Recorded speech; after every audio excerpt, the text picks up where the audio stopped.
नमस्कार, मैं हूँ रवि रजक। आप देख रहे हैं मेरे साथ केसीजी खबर। चलिए रुक करते हैं आज की ताजा खबरों की ओर।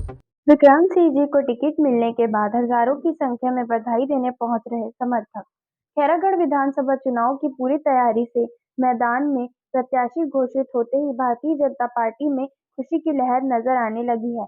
खैरागढ़ में विक्रांत सिंह जी का नाम फाइनल होने के बाद हर रोज हजारों की संख्या में उनके निवास पहुंचकर उनको बधाई देने के उनके समर्थक और भारतीय जनता पार्टी के नेता कार्यकर्ताओं का तांता लगा हुआ है। इस मौके पर समर्थक खूब नारेबाजी भी करते नजर आ रहे हैं। विक्रांत सिंह जी को टिकट मिलने के बाद युवाओं में खास तौर पर अलग खुशी देखने को मिल रहा है। आपको बता दें, अभी तक विक्रांत सिंह जी जो भी चुनाव लड़े हैं अपराजय ही है। वर्तमान में जिला पंचायत सदस्य और जिला पंचायत उपाध्यक्ष भी हैं, जिसका भी उन्हें फायदा मिलने की उम्मीद उनके समर्थकों और पार्टी को है। फिलहाल चुनाव की तारीख अभी समय है, मगर जिस प्रकार समय से पहले भारतीय जनता पार्टी के द्वारा प्रत्याशी घोषित कर दिया गया है, उससे जनता के बीच जाकर केंद्र की योजनाओं सहित सरकार की विफलता को रखने के लिए समय मिल गया है।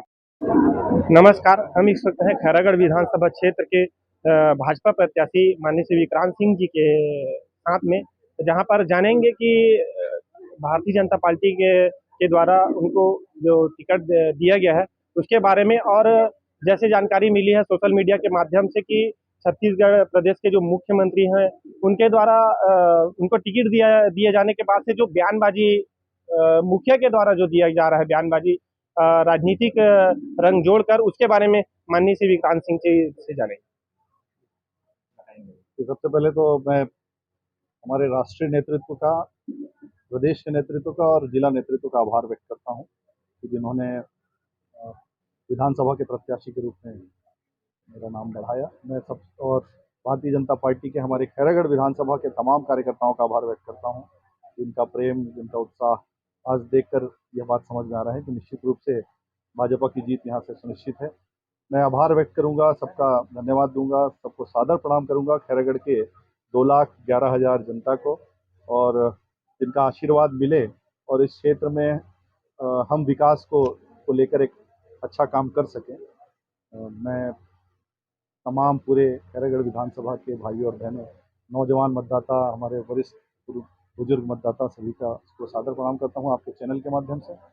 भूपेश बघेल जी के पास में और कोई बात नहीं है।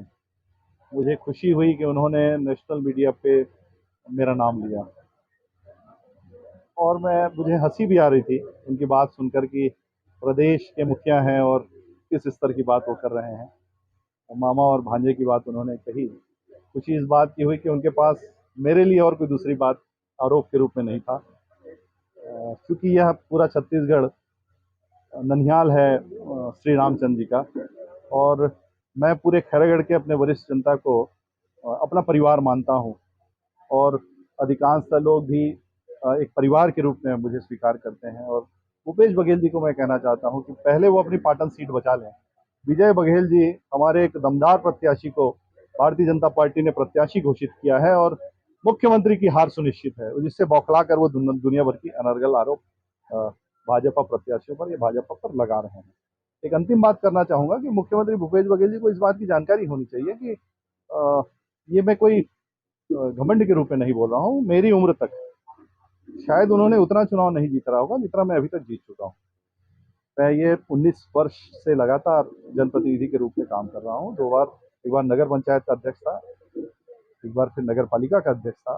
2004 से लेकर 2015 तक रहा। उसके बाद 2015 से 20 तक मैं जनपद का अध्यक्ष रहा हूँ। और अभी उन्होंने तो पूरी ताकत लगाई थी जिला पंचायत के चुनाव में, पूरा प्रदेश संगठन बैठा हुआ था, और जिस हार जीत की बात करते हैं, अगर उनमें ताकत होती तो वो जिला पंचायत का चुनाव हराने के लिए उन्होंने जो कोशिश की, पर जनता का प्यार था, जनता का स्नेह था, जनता का भरोसा था, और उसी भरोसे के आधार पर हम ये चुनाव लड़ेंगे। प्रदेश की सरकार कितनी ही कोशिश कर ले, भाजपा का संगठन और भारतीय जनता पार्टी के तमाम वरिष्ठ नेतागण और पूरे खैरागढ़ की 2,11,000 जनता भारतीय जनता पार्टी के साथ में है। आने वाले समय में हम बहुत अच्छे वोटों से खैरागढ़ विधानसभा का चुनाव जीतकर पूरे प्रदेश में भारतीय जनता पार्टी की सरकार बनाएंगे। आपके चैनल के माध्यम से मैं आप सबका बहुत बहुत आभार। एक छोटा सा सवाल है भैया, जैसे खैरागढ़ विधानसभा क्षेत्र में हम जैसे देखते आ रहे हैं कि इस रास्ते में एक जातिगत मतदाता है और उस जातिगत मतदाता को आप अपने पक्ष में कैसे करेंगे, आपकी क्या तैयारी रहेगी? देखिए, राजनीति एक अलग विषय होता है और जात पात एक अलग विषय होता है। ये ऐसे लोगों की बात होती है जिनके राजनीतिक दुकान नहीं चलती है, वो जात पात की बात करते हैं। यहाँ जितने तमाम भारतीय जनता पार्टी के या अन्य समर्थक जो आए हुए हैं वो सब विभिन्न जाति के हैं और भगवान ने लोगों के बीच में भेद नहीं किया है। जात पात तो हम सब लोगों ने बांटा था। तो राजनीतिक रूप से जिनको राजनीतिक रोटियां सेकनी है वो जात पात की बात करते हैं और खैरागढ़ विधानसभा का कभी इतिहास जात पात के आधार पर नहीं रहा है। खैरागढ़ विधानसभा ने अच्छे काम करने वाले व्यक्ति को ही चुना है और मुझको ऐसा लगता है कि पूरे छत्तीसगढ़ की परिपाटी ऐसी नहीं है कि जात पात के आधार पर वोट मिले। जो अच्छा काम करेगा उसको सभी जात के लोग समर्थन देंगे और निश्चित रूप से आशीर्वाद देंगे।